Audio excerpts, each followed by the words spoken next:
প্রিয় ছাত্রছাত্রী সবাইকেই আমার পক্ষ থেকে শুভ অপরাহ্ন জানিয়েই আমরা আজকের আলোচনা পর্ব শুরু করতে চলেছি। আমরা আগের ক্লাসে কি আলোচনা করেছিলাম একটু মনে করি। আগের ক্লাসে আমরা আলোচনা করেছিলাম আধুনিক অলিম্পিক গেমসের আদর্শ, আধুনিক অলিম্পিক গেমসের পতাকা, আধুনিক অলিম্পিকের মোটো, আধুনিক অলিম্পিকের প্রতীক বা এমব্লেম, অলিম্পিকের শপথ, প্রতিযোগীদের শপথ এবং বিচারক এবং অফিসিয়ালদের শপথও। তাই তো আশা করছি সবাই বুঝতে পেরেছ। না বুঝতে পারলে তো আমাকে প্রশ্ন জিজ্ঞাসাই করতে। তো আজকে আবারও বলছি, ওখান থেকে যদি কিছু বোঝার অসুবিধা থাকে তাহলে আজকেও আমাকে কিন্তু জিজ্ঞেস করতে পারো, কোনো অসুবিধা নেই। যে কোনো সময়ে যে কোনো প্রশ্ন হলে পরেই আমাকে জিজ্ঞেস করবে, আমি যথাসম্ভব উত্তর দেওয়ার চেষ্টা করব। কেমন? প্রশ্ন সব সময় মনে আসলে সঙ্গে সঙ্গে উত্তরটাও রেডি করে রাখতে হবে, নাহলে পরে সেই জিনিসটা সব ভুলে যাবে। যাই হোক, আজকে আমরা যে অলিম্পিক নিয়ে আলোচনা করছি সেই অলিম্পিকেরই আর একটা বিষয় সম্পর্কে একটু জেনে নেব। সেটা কি? যে অলিম্পিক সংগঠন, ইংরাজিতে হচ্ছে অলিম্পিক অর্গানাইজেশন। তোমরা অর্গানাইজেশন শব্দের সঙ্গে সবাই পরিচিত। যে কোনো একটা জিনিস, যে কোনো একটা টুর্নামেন্ট, যে কোনো একটা কাজ পরিচালনা করার জন্য একটা নির্দিষ্ট একটা সংস্থা বা সংগঠনের দরকার। ঠিক সেরকম এই অলিম্পিকটাকেও পরিচালনা করার জন্য এরকম একটা কিছু দরকার। তো সেই সম্পর্কে কিছু তথ্য আমরা জেনে নেব।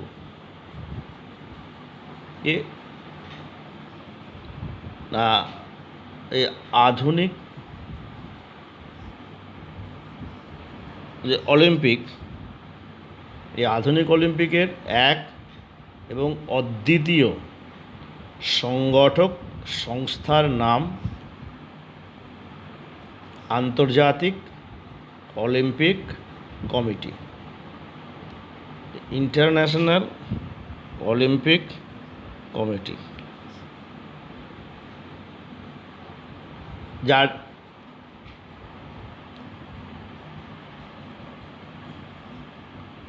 এই আন্তর্জাতিক অলিম্পিক কমিটি কবে কীভাবে গঠিত হয়েছিল না, 1894 সালে প্যারিসে অনুষ্ঠিত যে আন্তর্জাতিক ক্রীড়া সম্মেলন আধুনিক অলিম্পিক গেমস প্রতি 4 বছর অন্তর সুষ্ঠুভাবে পরিচালনার জন্য আন্তর্জাতিক অলিম্পিক কমিটি বা ইন্টারন্যাশনাল অলিম্পিক কমিটি বা IOC গঠন করা হয়।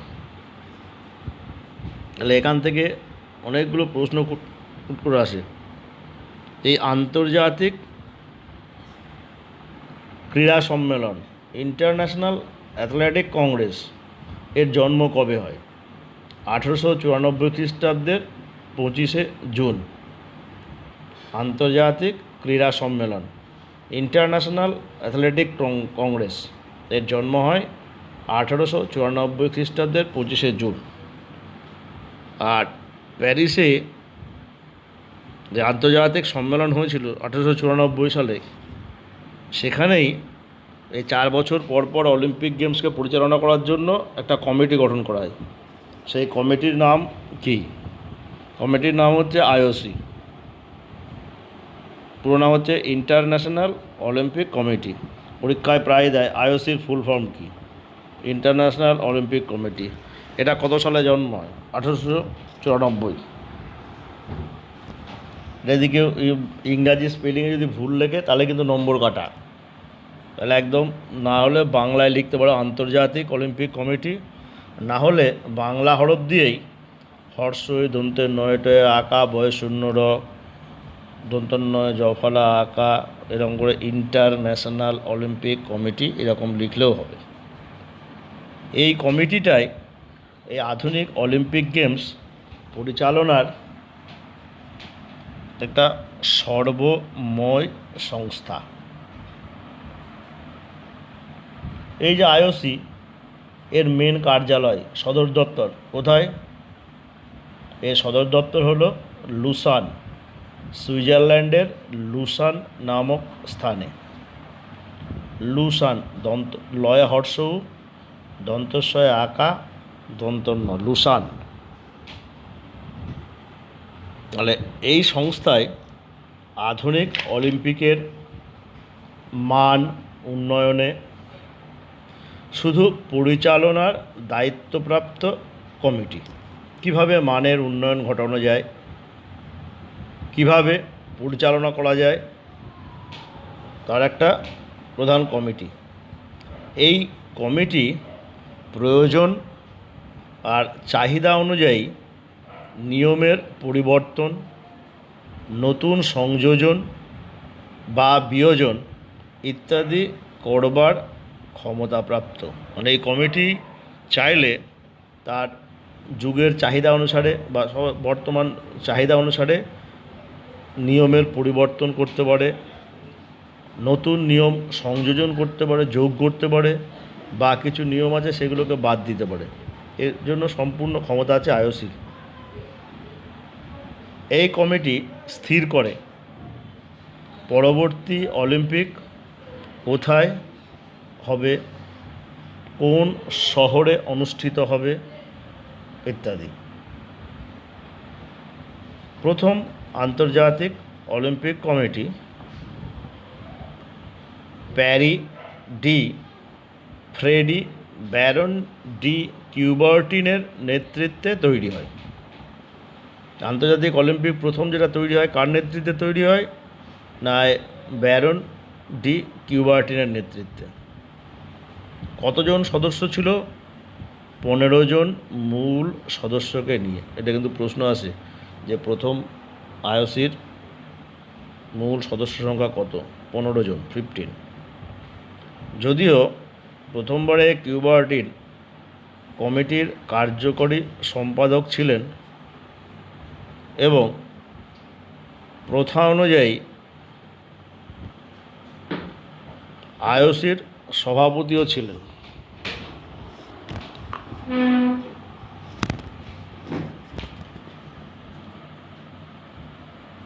আয়োজক দেশের অর্থাৎ গ্রিস দেশের এম ভিকেলাস পরবর্তীকালে প্রথা ভেঙে টানা 1925 সাল পর্যন্ত এই আইওসির সভাপতি ছিলেন কিউবার্টিন।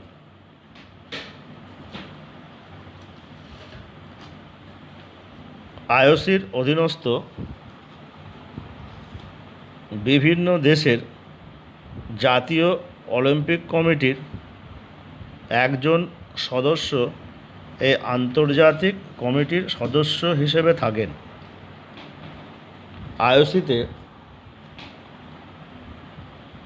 8 বছরের জন্য একজন প্রেসিডেন্ট নির্বাচিত হন। প্রেসিডেন্ট প্রয়োজনে আরও 4 বছরের জন্য পুনঃ নির্বাচিত হতে পারেন। এখান থেকেও প্রশ্ন আছে, আইওসির প্রেসিডেন্ট কত বছরের জন্য নির্বাচিত হয়? কত বছরের জন্য? 8 বছরের জন্য। প্রয়োজনে আরও 4 বছর কিন্তু সে পুনর্নির্বাচিত হতে পারে। এর কার্যনির্বাহী কমিটিতে থাকেন একজন প্রেসিডেন্ট ও 4 বছরের জন্য 5 জন সদস্য। আইওসির সাধারণ সদস্যপদের মেয়াদ আজীবন। কার্যনির্বাহী বোর্ডের সিদ্ধান্ত অনুযায়ী আইওসির সেক্রেটারি জেনারেল নির্বাচিত হলো, যিনি প্রেসিডেন্টের সিদ্ধান্তগুলিকে কার্যকরী রূপ দেন। এই আইওসির অধীনস্থ ভারতীয় অলিম্পিক সংস্থার নাম আইওএ, সংক্ষেপে আইওএ। ফুল ফর্ম কি? Indian Olympic association. এই ইন্ডিয়ান অলিম্পিক অ্যাসোসিয়েশন, এই ইন্ডিয়ান অলিম্পিক অ্যাসোসিয়েশন এর পক্ষ থেকে 1920 সালে জামশেদজি টাটা এবং পরে 1932 সালে জি.ডি. সন্ধি ও 1947 সালে রাজা ভলিন্দেরা সিং আইওসির সদস্যপদ পান। তাহলে বুঝতে পারছো এখান থেকে অনেক ছোট ছোট প্রশ্ন এমসিকিউ এসিকিউ কিন্তু প্রায় প্রত্যেক বছরেই আছে। আমি পড়ানোর সময় যেগুলো যেগুলো ভুলে যাচ্ছি ঠিক সেইগুলো ভালো করে মন দিয়ে শুনে রাখবে, নাহলে খাতায় লিখে রাখবে, নাহলে বইয়ে দাগিয়ে রাখবে বই থাকলে। পরীক্ষার সময় তাহলে তোমাদের সব সুবিধা হবে। ঠিক আছে? তাহলে এখান থেকে দেখো কতগুলো প্রশ্ন এখান থেকে বললাম। এই সব প্রশ্নগুলো কিন্তু খুব ভাইটাল। যেরকম আইওসি কি? আইওসি হচ্ছে ইন্টারন্যাশনাল অলিম্পিক কমিটি। তারপরে হচ্ছে এটি কবে প্রতিষ্ঠিত হয়? 1894 সালে। তারপরে আরেকটা বললাম কি, আন্তর্জাতিক ক্রীড়া সম্মেলনের জন্ম কবে? 1894 খ্রিস্টাব্দের 25শে জুন। তারপরে আইওসির সদর মেন অফিস কোথায়? সুইজারল্যান্ডের লুসানে। প্রথম সভাপতি কে ছিলেন? গ্রিস দেশের এম বিকেলাস। তারপরে কি কত বছরের জন্য সভাপতি নির্বাচিত হন? 8 বছরের জন্য। মূল কমিটিতে কতজন সদস্য ছিল? প্রথম 15 জন। তারপরে আইওএ ইন্ডিয়ান অলিম্পিক অ্যাসোসিয়েশন, সেটা আবার কবে তৈরি হয়? এর কাজ কি কি? তারপরে এই আইওসিতে সদস্যপদ কোন কোন ভারতীয় কোন কোন বছর পায়? তো বললাম 1920 সালে টাটা জামশেদজি, 1932 সালে জি.ডি. সন্ধি এবং 1947 সালে রাজা ভলিন্দেরা সিং। এই নামগুলো সব কিন্তু মনে রাখবে। ঠিক আছে? হ্যাঁ, এইবারে আমরা জানব যে আন্তর্জাতিক অলিম্পিক সংস্থার কাজ কি। এই যে আমরা এখনই ইন্টারন্যাশনাল অলিম্পিক কমিটি বা আইওসির কথা বললাম, তাহলে what is the function of International Olympic Organization? Olympic সংগঠন এর তাহলে কাজটা কি? আমরা জেনে নিই কাজটা কি। তোমরা যদিও সবাই জানো, তবে একটু ভালো করে জেনে নাও। এর প্রধান কাজ করে কি না, এই সংস্থা অলিম্পিকের স্থান ও তারিখ নির্বাচন করে। অলিম্পিক আয়োজনের কৃতিত্ব সবসময় লাভ করে সংশ্লিষ্ট শহর, কিন্তু কখনোই কোনো দেশ নয়। তাহলে এই সংস্থার প্রথম কাজ কি বললাম? প্রথম কাজ হচ্ছে যে অলিম্পিক কোথায় হবে, কোন শহরের কোথায় হবে, কত তারিখে উদ্বোধন হবে, কত তারিখে শেষ হবে, কি হবে, এই সম্পর্কে আগে থেকেই ঠিক করে দেওয়া, এবং এরা যেটা ঠিক করে দেয় সেটাই হয়। যেমন এবারে অলিম্পিক হওয়ার কথা ছিল কোথায়? টোকিওতে। তাহলে সবাই নাম হলো কি টোকিও অলিম্পিক। কখনোই বলবো না যে জাপানের অলিম্পিক হয়েছে, অবশ্যই জাপানে, কিন্তু যে টোকিও শহরে অলিম্পিক অনুষ্ঠিত হবে সেটার নামই সবসময় বলবে সবাই, কৃতিত্ব সেই টোকিওই পাবে, পুরো জাপান নয়। সেই জন্য সমস্ত ভালো মন্দ যা কিছু হবে সেই দেশের উপরেই ডিপেন্ড করবে। বোঝা গেল? এটা হচ্ছে প্রধান কাজ। তারপরে কাজ কি না, আন্তর্জাতিক অলিম্পিক সংস্থা প্রতিযোগিতার আইন কানুন প্রণয়ন করে। এই যে প্রতিযোগিতা হবে তার একটা নির্দিষ্ট রুলস অ্যান্ড রেগুলেশন আছে, সেই রুলস অ্যান্ড রেগুলেশনগুলো সে কী করে প্রণয়ন করার চেষ্টা করে এবং অলিম্পিক প্রতিযোগিতার কর্মসূচি প্রস্তুত করে। কর্মসূচি মানে প্রথমে কী দিয়ে কীরকম করে শুরু হবে, তারপরে ফ্ল্যাগ হোস্টিং হবে, কোন দেশ আগে যাবে, কোন দেশ পরে যাবে, কি করবে, এই প্রথম দিন কী হবে, পরের দিন কী হবে, কোন ইভেন্টটা আগে হবে, কোন ইভেন্টটা পরে হবে, এসব কিছু কিন্তু ঠিক করে দেয় অলিম্পিক অর্গানাইজেশন, যে সংস্থা। প্রতিযোগিতার যে কর্মসূচি পুরো রূপরেখা প্রথম থেকে শেষ পর্যন্ত পুরো প্রস্তুত করেছে।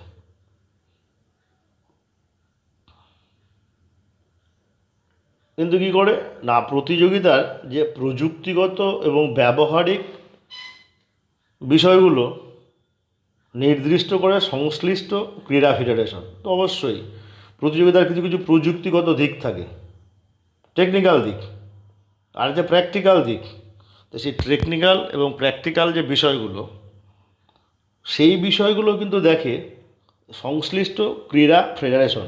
যেমন টোকিওতে অনুষ্ঠিত হওয়ার কথা ছিল এবারে, তাহলে টোকিওয় কী হবে, কোথায় লাইট ব্যবহার করবে, কোথায় কী হবে, কোন দিক দিয়ে অ্যাথলিটদের ঢোকাবে, কোন দিক দিয়ে বেরোবে, তারপরে মার্চ পাস্টের সময় কোন দিক দিয়ে হবে, কী করে হবে, যে টেকনিক্যাল দিকগুলো এবং যে প্র্যাকটিক্যাল যে দিকগুলো, কোথায় কীভাবে সম্পন্ন হবে, এই সব দিকগুলো ঠিক করে কিন্তু ওই যে সংস্থা ওই পরিচালনা করে সেই ক্রীড়া ফেডারেশন। কিন্তু মূল যে অলিম্পিকের সূচি সেইটা কিন্তু ওই অলিম্পিক অর্গানাইজেশনই একদম ঠিক করে দেয়।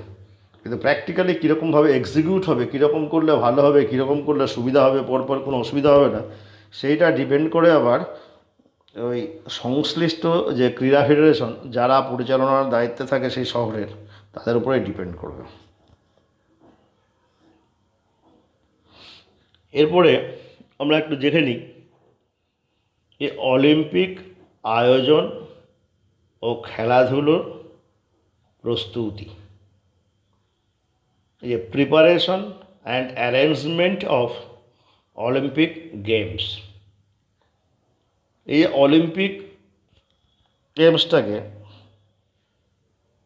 সুষ্ঠুভাবে সুসম্পন্ন করার জন্য কি কি আয়োজন, কিভাবে করা হয়, আর খেলাধুলোর প্রস্তুতির জন্য কি কি করা উচিত বা কেমন করে কি হয়, সেইগুলো একটু জেনে নিই।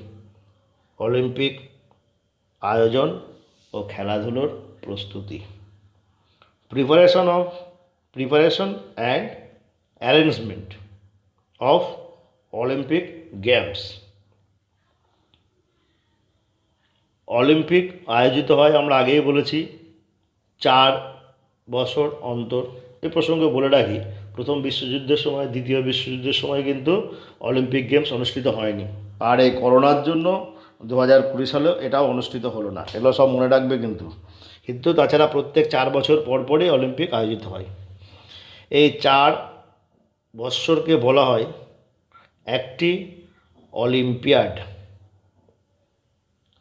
এই অলিম্পিয়াডের প্রথম বৎসরে অলিম্পিক অনুষ্ঠিত হয়।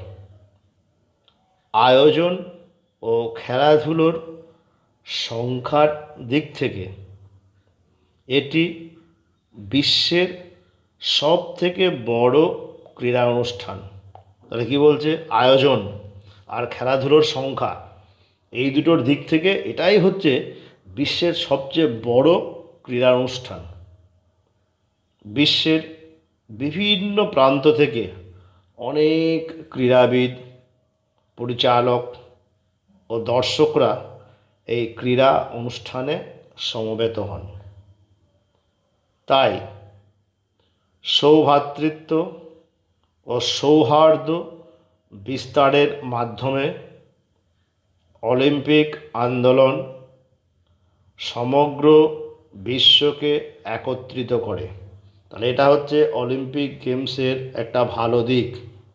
তাহলে অলিম্পিক গেমসের উদ্দেশ্য আর লক্ষ্য যা, সেটা কিন্তু এটা একটা মূল পয়েন্ট, এটা মনে রাখতে হবে এই লাইনটায়, যে সৌভ্রাতৃত্ব ও সৌহার্দ্য বিস্তারের মাধ্যমে অলিম্পিক আন্দোলন সমগ্র বিশ্বকে একত্রিত করে। বিভিন্ন দেশের বিভিন্ন প্রতিযোগী, বিভিন্ন পরিচালক, বিভিন্ন যে দর্শক, এগুলো সবাই এক ছাতার তলে একই জায়গায় একই ক্রীড়ানুষ্ঠানে প্রতিযোগিতায় অবতীর্ণ হয়। সেই জন্যই বলেছে যারা পরস্পরের মধ্যে যে বিভিন্ন সাংস্কৃতিক যে আদান প্রদান, তাতেই তাদের সৌভ্রাতৃত্ব এবং সৌহার্দ্য বিস্তার পায়। বর্তমানে প্রথম অলিম্পিক তো আমরা জেনেইছি, আধুনিক অলিম্পিক কদিন চলেছিল? মাত্র 10 দিন, তাই না? 6 তারিখে শুরু হয়েছিল 6 এপ্রিল, আর 9 এপ্রিল শেষ হয়েছিল। বর্তমানে আধুনিক অলিম্পিক 16 দিন ধরে চলে, 16 ডেজ। অলিম্পিকে অনুষ্ঠিত সব খেলাগুলি অলিম্পিক কর্মসূচির অন্তর্ভুক্ত থাকে। কোন কোন ক্রীড়া অলিম্পিকের আসরে অনুষ্ঠিত হবে বা কোন ক্রীড়া বা বিষয় বাদ যাবে তা নির্ধারণ করার পূর্ণ ক্ষমতা থাকে আইওসির হাতে। তাহলে বুঝতেই পারছো, আইওসি সম্পূর্ণ কোন খেলাটা অনুষ্ঠিত হবে, কোনটা বাদ যাবে, কী হবে, তার পূর্ণ ক্ষমতা আইওসির উপরে দেওয়া থাকে। অলিম্পিকে অনুষ্ঠিত বিভিন্ন ক্রীড়ার অনেকগুলি বিভাগ থাকে, অনেকগুলি ডিসিপ্লিন থাকে, অনেকগুলি ডিসিপ্লিনের আবার অনেকগুলো বিষয় থাকতেই পারে, তাই না? এরকম হচ্ছে এই যে বিভাগ এবং বিষয়, এইগুলো সম্পর্কে একটু এর পরে একটু আলোচনা করে একটু বলে দিই, তারপরে বলে দিচ্ছি, তাহলে সুবিধা হবে যে কোনটাকে বিভাগ বলে আর কোনটাকে বিষয় বলে। বিভাগ হচ্ছে ডিসিপ্লিন। ডিসিপ্লিন কি? একটা ট্র্যাক ইভেন্ট, একটা ফিল্ড ইভেন্ট, তাই না? এবার ট্র্যাকের মধ্যে কি হচ্ছে? Short run, middle distance run, long distance run, 100 metre run, 200 metre run, এগুলো হচ্ছে ইভেন্ট, এক একটা ইভেন্ট। কয়েকটি উদাহরণ দিলেই ব্যাপারটা একটু পরিষ্কার হবে। কীরকম না, অলিম্পিকে যে ক্রীড়া বা খেলা অনুষ্ঠিত হয় তার নিয়মকানুন পরিচালিত হয় সেই ক্রীড়া বা খেলা আন্তর্জাতিক ফেডারেশনের নিয়মকানুন অনুসারে। যেমন সাঁতারের নিয়মকানুন পরিচালিত হয় আন্তর্জাতিক জলক্রীড়া নিয়ন্ত্রণকারী সংস্থা FINA এর নিয়ম অনুসারে। F হচ্ছে ফেডারেশন, I হচ্ছে federation of international.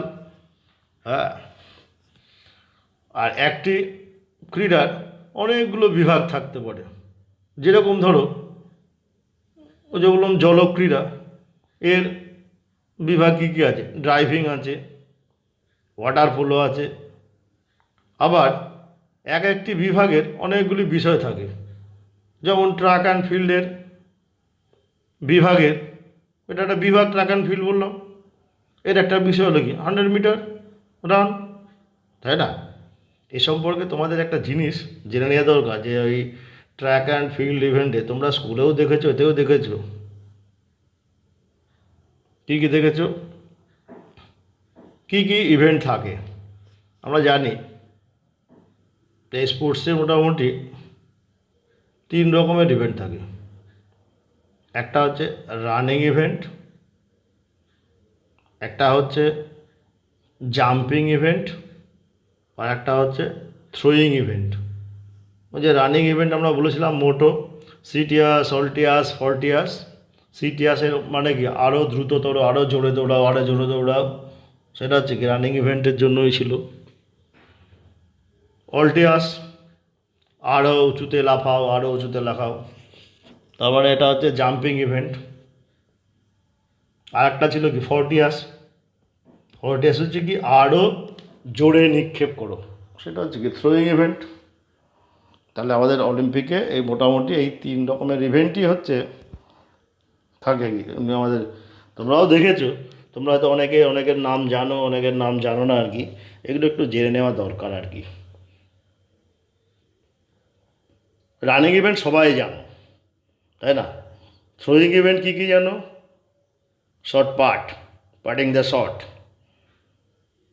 Javelin throw, discus throw, এগুলো সবাই জানো। আর একটা যেটা জানো না সেটা হচ্ছে কি হ্যামার থ্রো।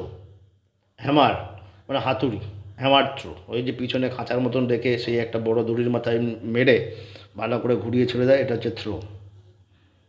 আর জাম্পিং ইভেন্টের মধ্যে তোমরা লং জাম্প বা দীর্ঘ লম্ফন, হাই জাম্প বা উচ্চ লম্ফন জানো। এছাড়াও জানো না হচ্ছে পোল ভল্ট, মানে পোলের সাহায্যে ওই হাই জাম্পের মতন অনেক উঁচু দিয়ে লাফ মারা, পোল ভল্ট, এটা জানো না। আর একটা জানো না ট্রিপল জাম্প। ট্রিপল জাম্প সেটা আবার কীরকম? ওই লং জাম্পের মতনই, কিন্তু ট্রিপল মানে হচ্ছে 3, মনো ডাই ট্রাই, ট্রিপল। যে সেটাকার একটা নাম আছে, টেকনিক্যাল নাম হচ্ছে হপ, স্টেপ অ্যান্ড জাম্প। প্রথমে হপিং করা, তারপরে স্টেপ নেওয়া, তারপরে ফাইনালি জাম্প।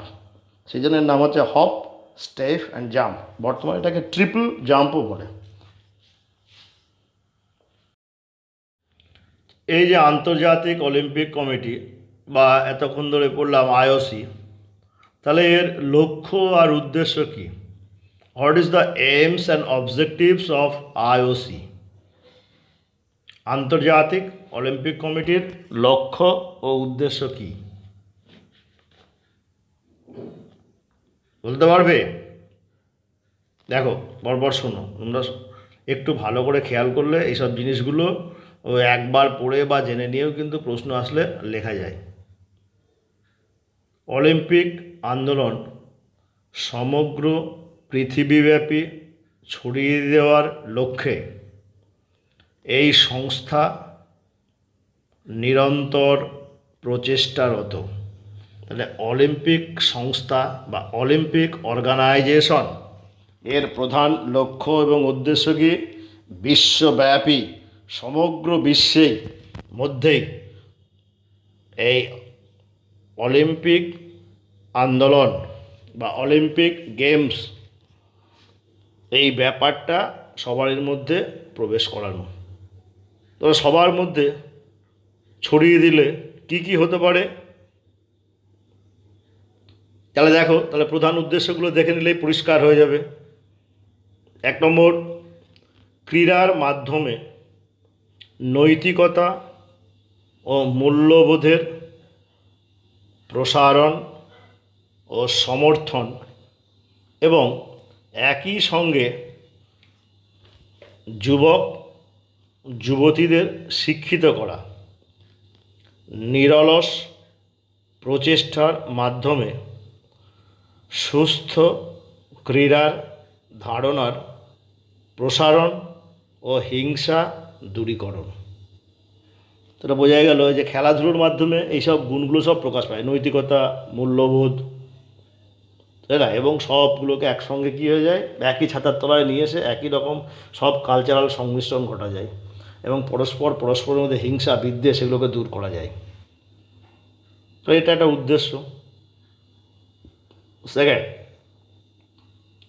ক্রীড়া ও ক্রীড়া প্রতিযোগিতা সংগঠন, উন্নতি ও সমন্বয়কে উৎসাহ দান ও সমর্থন করা। 3 নম্বর, নিয়মিত অলিম্পিক ক্রীড়ার আয়োজনের বিষয়টি নিশ্চিত করা। একদম রেগুলার বেসিসে অলিম্পিক ক্রীড়াটা কী করতে হবে? অর্গানাইজ করতে হবে। এটাও একটা এর উদ্দেশ্য এই সংস্থার।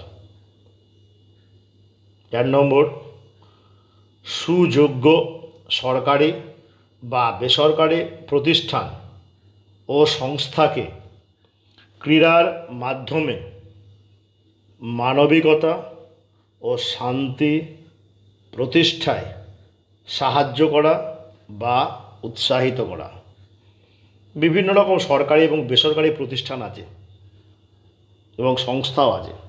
এই খেলাধুলোর মাধ্যমেই এর মানবিকতা ও শান্তি প্রতিষ্ঠায় সাহায্য করা, এটা হচ্ছে এই অলিম্পিক কমিটির একটা কাজ।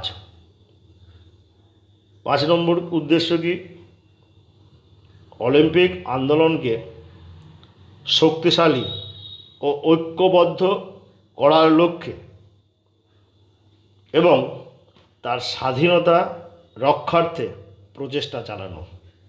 তাহলে অলিম্পিক যে আন্দোলন, এটাকে কীভাবে শক্তিশালী করতে হবে, কীভাবে ঐক্যবদ্ধ করতে হবে, কীভাবে আরও ভালো থেকে আরও ভালোতর করা যায় এবং এটা যেন স্বাধীনভাবে বিশ্বে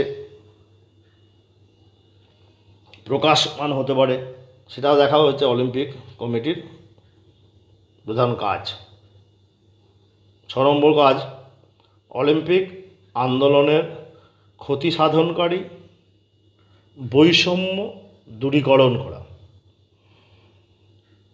অলিম্পিক আন্দোলনের যে ক্ষতি সাধনকারী যে বৈষম্য, সেগুলোকে দূর করা।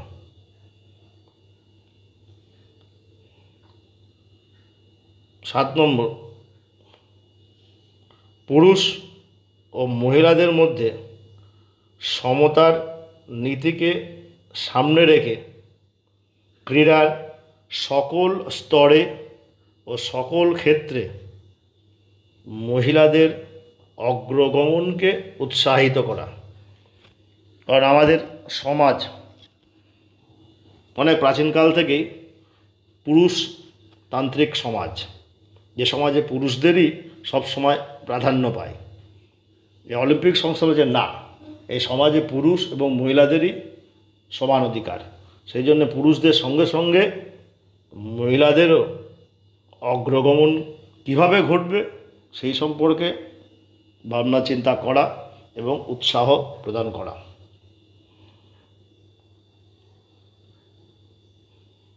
8 নম্বর, ক্রীড়াক্ষেত্রে ডোপিংয়ের বিরুদ্ধে লড়াই করা ও সেই লড়াইতে নেতৃত্ব দান করে। সেটা কী করবে? যে অলিম্পিক কমিটি। এই ডোপিং জিনিসটা কি তোমরা সবাই জানো। ডোপিং হচ্ছে বাইরে থেকে এমন কিছু রাসায়নিক পদার্থ গ্রহণ করা যাতে সেই রাসায়নিক পদার্থ বা উত্তেজক পদার্থের প্রভাবে ক্রীড়া ব্যক্তির ক্রীড়া দক্ষতা ও নৈপুণ্যতা তার স্বাভাবিকের থেকেও একটু বেশি হয়ে যায়। অর্থাৎ একটু সহজ করে বললে ব্যাপারটা এরকম দাঁড়ায়, কোনো স্প্রিন্টার 100 মিটার দৌড়চ্ছে 10 সেকেন্ড 10 সেকেন্ডে, সে যদি ওইরকম উত্তেজক পদার্থ নেয়, মাদক দ্রব্য নিয়ে যদি দৌড় শুরু করে, তাহলে দেখা যাচ্ছে সে 9.8 সেকেন্ডে 100 মিটার কভার করে ফেলছে। তার মানে উত্তেজক পদার্থ নিলে তার পেশির কর্মক্ষমতা ক্ষণিকের জন্য কী হচ্ছে? বেড়ে যাচ্ছে, বৃদ্ধি পেয়ে যাচ্ছে। এই যে বাইরে থেকে রাসায়নিক পদার্থ বা উত্তেজক পদার্থ গ্রহণে নিজের পারফরমেন্সকে এনহ্যান্স করা, নিজের পারফরমেন্সকে বৃদ্ধি করার চেষ্টা, এটাই হচ্ছে ডোপিং। এবং তোমরা দেখেছো এইটা হচ্ছে কি বললাম? ডোপিং। এটা বেটিং নয়, বেটিং আলাদা জিনিস বলেছি। বেটিং হচ্ছে জুয়ারিদের, জুয়ারিরা যেটা করে বেটিং, এটা হচ্ছে কী বললাম? ডোপিং। তাই এই যে ডোপিং, এর বিরুদ্ধে লড়াই করা, এটা অলিম্পিক কমিটির কাজ। সেই লড়াইতে নেতৃত্ব দেয় সামনের দিক থেকে, যেন কেউ ডোপিং না করে ক্রীড়াক্ষেত্রে প্রতিযোগিতায় অবতীর্ণ হয় এবং তার নিজের সর্বোৎকৃষ্ট দক্ষতা প্রদর্শন করতে সমর্থ হয়। তাহলে কী হবে না, খেলাধুলোর মান ধীরে ধীরে ধীরে ধীরে অবনতি করবে। 9, ক্রীড়াক্ষেত্রে রাজনীতি ও বাণিজ্যিক অনুপ্রবেশ রোধ করা। খেলাধুলোর ক্ষেত্রে কোনো রকমের যেন রাজনীতি না ঢোকে, আর বাণিজ্যিকরণ সেটাও যেন অনুপ্রবেশ না ঘটে। যে কেউ কোনো একটা দেশ কোনো একটা জিনিস কী করলো, যে এই খেলাটাকেই সে কী করলো না, সে পণ্য হিসাবে ব্যবহার করে নিজের মুনাফা লুটে নিল, এটাও যেন না হয়। এটাও কিন্তু এটা উদ্দেশ্য অলিম্পিক কমিটি ভালো করে দেখতে হবে, এর লক্ষ্যটা এরকম। নম্বর 10, ক্রীড়াবিদদের সামাজিক ও পেশাগত ভবিষ্যৎ সুরক্ষার জন্য ক্রীড়া সংগঠন ও বেসরকারি প্রতিষ্ঠান সমূহকে উৎসাহিত করা ও সমর্থন করা। এই যে ক্রীড়াবিদ যারা প্লেয়ার, তারা যাতে সমাজে প্রতিষ্ঠিত হয়, তারা ভবিষ্যতে সেই ক্রীড়াকে নিজের পেশা হিসাবে গ্রহণ করে সেখান থেকে যেন কিছু অর্থ উপার্জন হয় এবং তাদের সংসার জীবনযাত্রা নির্বাহ হয়, সেইগুলোকে করার জন্য বিভিন্ন ক্রীড়া সংগঠন আছে, বিভিন্ন বেসরকারি প্রতিষ্ঠান আছে, সেইগুলোকে একটু উৎসাহিত করা, তাদের একটু সমর্থন করা। তোমরা নিশ্চয়ই জানো এখন এই যে কোল ইন্ডিয়া, রেল, ভেল, সেল যত যা আছে প্রত্যেকটি দেখবে একটা করে স্পোর্টসের সব টিম আছে, এবং সব জায়গায় কিন্তু স্পোর্টস কোটায় এমপ্লয়ি নিযুক্ত আছে। কি রেল, কি ব্যাংক, সবারই একটা নিজস্ব টিম আছে এবং তাতে স্পোর্টস কোটায় এমপ্লয়িও আছে। এবং সেক্ষেত্রে বিভিন্ন স্পোর্টসম্যান, সেটা হতে পারে ক্রিকেটার, হতে পারে ফুটবলার, হতে পারে 100 মিটার রানার, হতে পারে শর্টপাটরা, যাই হোক না কেন স্পোর্টসম্যান, সে কিন্তু কি নিজের পেশা হিসাবে ওই ক্রীড়াকে নেওয়ার জন্যই কিন্তু সেখানে তার অ্যাটাচমেন্ট হয় এবং ভবিষ্যতে তাকে অবশ্যই বিভিন্ন রকম খেলাধুলো করতে হয়। নাম্বার 11, সকলের জন্য ক্রীড়া, এই ব্যবস্থার উন্নতি ঘটানো, বলছে স্পোর্টস ফর অল, সবাইকে খেলতে হবে। কারণ খেলাধুলো করলেই শরীরচর্চা হবে, শরীরচর্চা করলেই তার মধ্য দিয়ে নিজের অজান্তেই বিভিন্ন রকম গুণের পরিবর্তন হয়ে তার বিকাশ ঘটে, উন্নতি সাধন হবেই। আর পার্সোনাল সবারই উন্নতি হলে সমাজের উন্নতি হবে, সমাজের উন্নতি হলে দেশের উন্নতি হবে, আর দেশের উন্নতি হলেই আমরা ধীরে ধীরে বিশ্বের দরবারে আমরা আমাদের যে যোগ্য সহায়তা দান করতে সমর্থ হব।